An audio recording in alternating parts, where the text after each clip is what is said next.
During the first 10 years, OPEC could only sell oil to countries outside of Europe and the United States.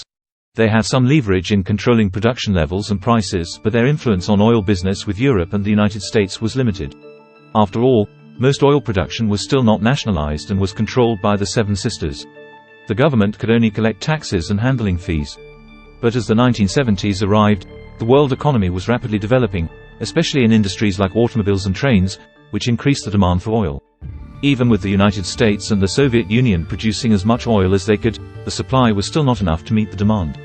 The US also faced difficulties, having accrued a large amount of debt supporting the Vietnam War, and with the central bank stimulation, the inflation rate of the US dollar exceeded 5%. The US couldn't continue like this, and so Nixon announced the decoupling of the US dollar from gold and withdrew from the Bretton Woods system, implementing a series of contractionary policies to control inflation.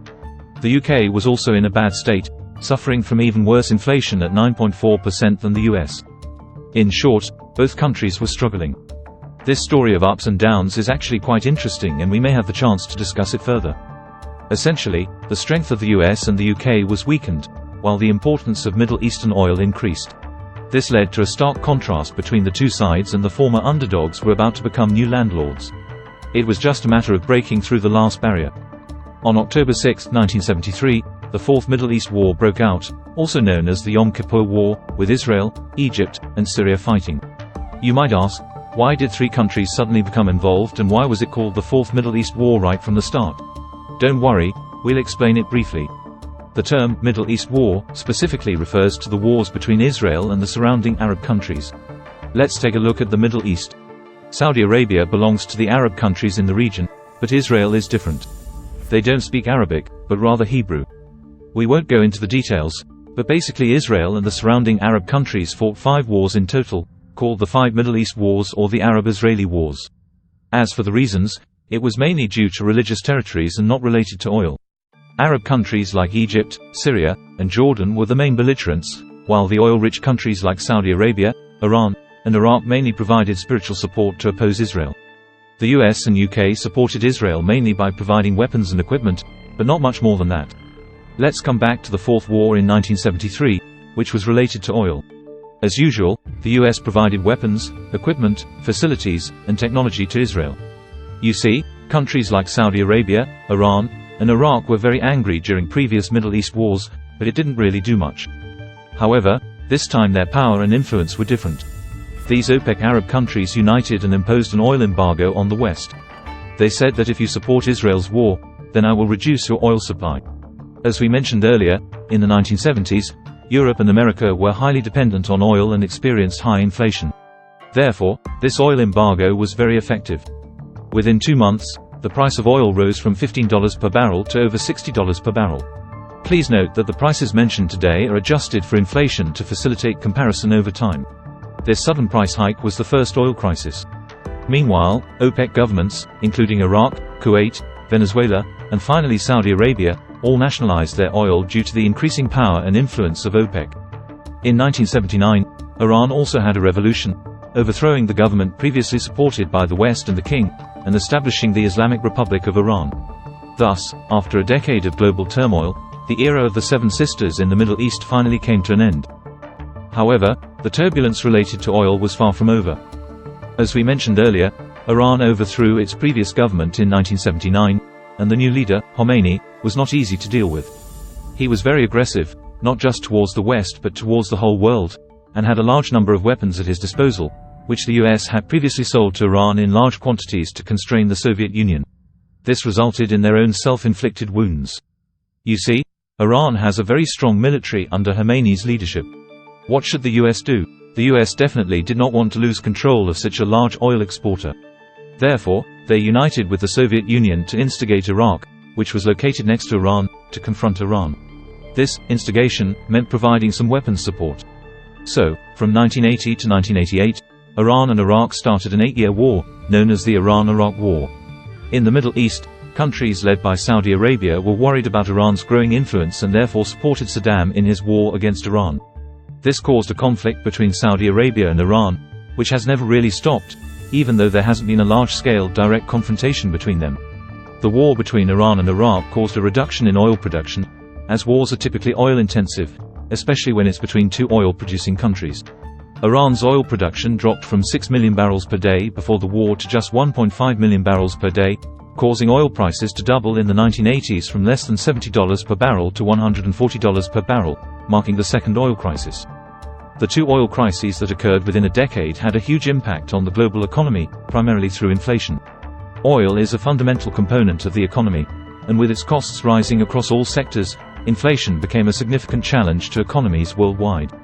The rapid and significant rise in inflation was particularly problematic for the US, which experienced inflation rates of up to 13.5%, while the UK and Japan experienced even more extreme rates of over 20%, the highest since World War II. It can be said that inflation was the main theme of the global economy during this period. To control the shortage of oil, both the UK and the US had to resort to extreme measures to limit the usage of oil, such as speed limits on highways, reductions in airline flights, and forced factory closures. If you've ever seen long queues at gas stations where people were only allowed to fill up their tanks partially, that was one of the effects of the oil crisis. The global economy experienced a recession between 1974 and 1980 due to these two oil crises. Of course, there were people who made a fortune in between these two oil crises, and that was mainly Saudi Arabia, as they were the ones who didn't go to war in the Middle East. We can see that Saudi Arabia's GDP grew rapidly during both oil crises, especially the second one, as they ramped up their oil production and prices skyrocketed, which was incredibly profitable for them. However, these two oil crises really scared the countries that were heavily dependent on oil. Everyone realized that relying on the Middle East for oil was not sustainable. Countries began to take measures to reduce their dependence on OPEC oil, such as using natural gas or nuclear energy for electricity generation, or even returning to coal. Governments invested billions of dollars in projects to research alternative energy sources to oil. Although the global economy and technology were developing rapidly during this period, the world's demand for oil was decreasing. At the same time, countries were aggressively exploring and developing new oil fields in places such as the North Sea in Europe, Alaska and Mexico in the United States, and Canada. As a result, non-OPEC countries' oil production continued to increase during this period, and with reduced demand and increased supply, oil prices began to fall, dropping to $80 per barrel in 1982. As oil prices continued to fall, Saudi Arabia couldn't sit still and called for an OPEC meeting, urging everyone to start cutting production to raise oil prices. However, other member countries ignored Saudi Arabia's request and continued to produce because they thought $80 per barrel was still a good profit. Saudi Arabia had no choice but to reduce its own production, cutting it to only one-third of the 1979 level by 1985. However, this turned out to be ineffective as other member countries continued to produce oil secretly. The global oil supply was just too high. By 1985, oil prices had fallen to $72 per barrel. Saudi Arabia couldn't take it anymore and decided to teach the other countries a lesson by flooding the market with a large amount of cheap oil. This caused oil prices to collapse in 1986, falling to less than $30 per barrel. Everyone was stunned because it meant that other countries, especially those with high production costs, could not make a profit. Let's take a look at the production costs of oil in different countries. In 2016, some typical oil-producing countries had production costs ranging from $44.30 per barrel in the UK to $27.60 per barrel in Venezuela, which has the world's largest oil reserves. However, countries in the Middle East, such as Iraq, Saudi Arabia, and Iran, have production costs of only around $10 per barrel.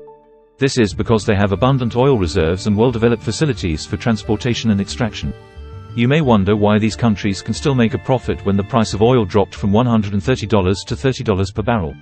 The answer is that these Middle Eastern countries rely heavily on oil exports, which account for more than 90% of the total exports. They have underdeveloped industries in other sectors and have to import everything else, which means they have significant expenses. Therefore, they need to make more money than they spend to maintain their standard of living. For a country heavily dependent on oil exports, the price of oil cannot be compared to just the cost of production. The country's expenses must be taken into account, and the oil price must be set high enough to achieve a balance of payments. This is called the fiscal break-even oil price. For example, Iraq's fiscal break-even oil price is $62 per barrel, while Saudi Arabia's is $86.50 per barrel. Only when the oil price reaches this level can the Saudi government balance its budget and import necessary machinery, food, and consumer goods. Iran's fiscal break-even oil price is as high as $155 per barrel. In 2019, the oil price was over $100 per barrel, and now it has reached nearly $400 per barrel. This is why Saudi Arabia's decision to push the oil price down to $30 per barrel in 2016 was a risky move, as it was a temporary fix that could cause more harm than good. Nevertheless, it succeeded in stabilizing the market, and other oil-exporting countries also began to adhere to production limits to raise oil prices. Saudi Arabia is now a leading member of OPEC and has established its position as the leader in the industry. Let's come back to talk about Iran and Iraq. They fought a long-lasting 8-year war over border issues, causing immense human suffering and economic damage. However, in the end, the war was pointless, and Iran, without Western economic support, had its economy devastated. From what I have researched, their GDP was pretty miserable. On the other hand, Iraq, under Saddam Hussein's leadership, accumulated $40 billion in external debt due to the war but had the fourth largest military power globally. Due to their debt, Iraq needed to find a way to make money, so Saddam targeted Kuwait, which was a small but oil-rich country located south of Iraq. Kuwait owed Iraq $15 billion due to the war, and Saddam wanted to claim it. On August 2, 1990, Iraq suddenly invaded Kuwait. Despite several rounds of negotiations between the US and Iraq, the situation could not be resolved, and a coalition of countries launched Operation Desert Storm on January 17, 1991, to drive Iraqi forces out of Kuwait with overwhelming force. As the Iraqi army withdrew, Saddam set fire to 600 Kuwaiti oil wells, which took 2 months to extinguish. This event became known as the Gulf War. Afterwards, the United Nations restored Kuwait's sovereignty and imposed economic sanctions on Iraq, causing the country's economy to collapse. Earlier, the West had sold weapons to Iran to counterbalance the Soviet Union, and when Iran became uncooperative, they started selling arms to Iraq. However, Iraq also became uncooperative and decided to invade Kuwait. Now, the Middle East is just a pile of weapons. So the Gulf War happened in the 2 decades after the 2 oil crises, and the oil price slightly increased during that time. Saudi Arabia is the big brother in OPEC, and their position is secure, but after the oil price was hit hard and dropped to $40 per barrel, it remained stagnant for 20 years. After that, they also wanted to reduce production and increase the oil price, but the effect was minimal. It's easy to imagine that during this period, oil-producing countries and oil companies worldwide didn't have an easy time. However, starting from 2000, the oil price began to soar. In 2008, it even reached $147 per barrel, the highest in history.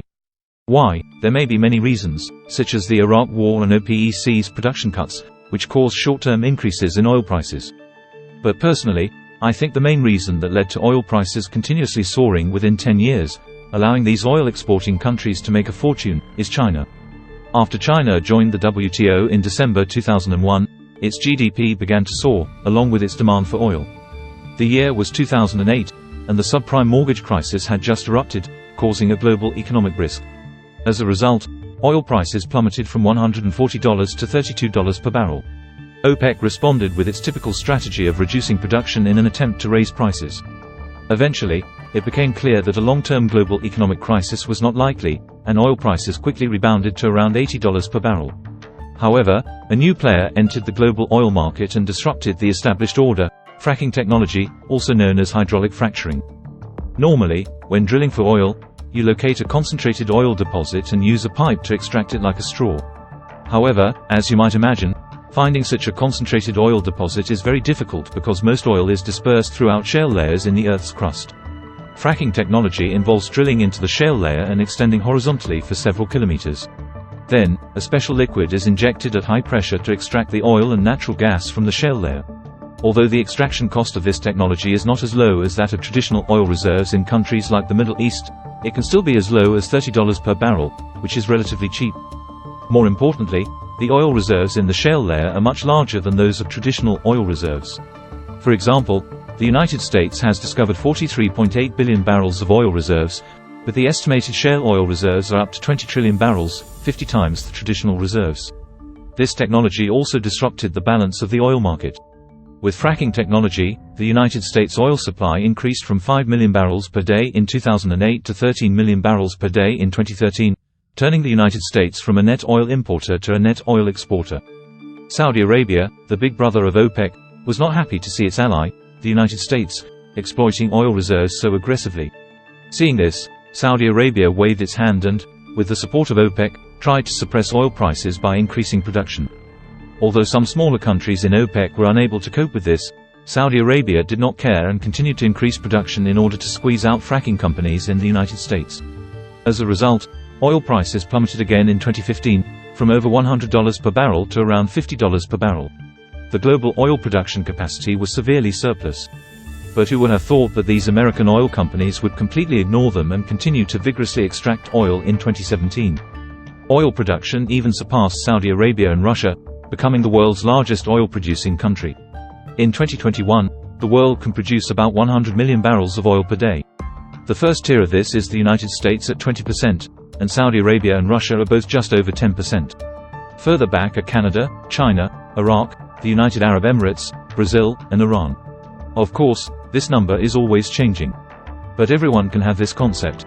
In the 21st century, besides fracking technology, there is a more powerful force. In fact, people have slowly begun to realize since the beginning of the 20th century that excessive consumption of oil will cause great damage to the environment and the earth because burning oil produces carbon dioxide and causes global warming. In the past 200 years, global climate has increased by 1 degree Celsius, and by 2030, this number may reach 1.5 degrees Celsius. You may think that 1.5 degrees is not a lot, but let me tell you, if I turn up the air conditioning in your room by 1.5 degrees Celsius, you might come out swearing in no time. Not to mention the global warming that has occurred over such a short period of time, which will lead to enormous ecological changes. The severity of global warming has already been recognized by most countries. In December 2015, more than 150 countries and regions worldwide signed the Paris Agreement together, hoping to control the temperature increase within 1.5 degrees Celsius. This is no longer a problem for a single country or region, but a problem for all mankind. Therefore, this has accelerated the global economic transition to clean energy. If you look at the current global oil consumption, half of it is actually used for cars. This is also why many countries are vigorously promoting the transition to electric vehicles, which is a very important reason. Former Saudi oil minister once said a philosophical remark that I find quite insightful. He said that the end of the Stone Age was not because there were no more stones, and the end of the oil age will not be because we have run out of oil. This statement reflects the current predicament faced by Middle Eastern countries in the past decade. On one hand, the increasing oil production in the United States has reduced OPEC's control over the oil market. On the other hand, the world is reducing its dependence on oil, making it even harder for OPEC to control oil prices, especially as OPEC's production only accounts for 40% of global production. As a result, Saudi Arabia has had to seek the help of non-OPEC countries, such as Russia. In November 2016, a historic agreement was reached at an OPEC meeting. Not only did OPEC members agree to cut production, but also 11 non-OPEC countries, including Russia, agreed to join the deal. This expanded group was called OPEC Plus. It's like having an iPhone Plus or a CNN Plus. However, even with the OPEC Plus production cut agreement, oil prices did not rise significantly. In 2020, the COVID-19 pandemic caused global demand for oil to drop significantly due to reduced production from car factories, and airlines. Saudi Arabia asked Russia to cut production to maintain oil prices, and even reduced its own production to demonstrate its sincerity. However, Saudi Arabia discovered that Russia was increasing production and lowering prices, which angered Saudi Arabia. This led to a short-lived price war between Saudi Arabia and Russia, which caused oil prices to drop to as low as $20. With demand already reduced, the price war made it even harder for Russia to cover its costs, and OPEC Plus had to reach another production cut agreement to stabilize oil prices. So, if we look at these cartels from the beginning of the Seven Sisters, then OPEC, and now OPEC Plus, they have actually become more open as competition in the oil market intensifies. Their monopoly position has also weakened over time. Initially, the Seven Sisters could limit the responsibility and benefits of each member country by agreeing on shares in advance, but with OPEC and OPEC Plus, each member country is completely independent in terms of production, operations, and finance, and there is no way to regulate each other. Even if a country does not comply, others cannot do much about it, and there are no legal constraints. So, in the end, OPEC Plus has little substantive influence on oil prices. The only thing the leader Saudi Arabia can do is to produce oil aggressively, even at the cost of self-harm. I'll give you a bit of color to illustrate, but it's also difficult to maintain a stable cartel in the long term. Therefore, many economists believe that OPEC may not be called an effective cartel, at least not a stable one. In 2022, sanctions on Russian oil and natural gas by Europe and the United States caused oil prices to skyrocket to over $120, coinciding with a period of inflation risk in Europe and America. You can't deny that it's similar to the oil crisis in the 1970s. Inflationary tendencies coupled with high oil prices can quickly spark a fire. Inflation skyrocketed, and the central banks of the United States, Britain, and Europe had to raise interest rates. The IMF predicted in January that global economic growth in 2022 could reach 4.4%, but as soon as inflation rose, it was quickly revised down to 2.9%. The change was so drastic, it seemed like they were playing a game. The United States was also forced to act, as high inflation and oil prices were unacceptable. President Biden could only try to persuade Saudi Arabia to increase production every day, saying that inflation was too high and that they needed to reduce oil prices. Even Biden flew to Saudi Arabia himself to persuade the Saudi prince. On the Saudi side, they certainly did not want to be led by the West. They would ask, "When I said I would cut production, where were you guys?" Also, they didn't want to upset their new ally Russia. It's pretty chaotic, isn't it?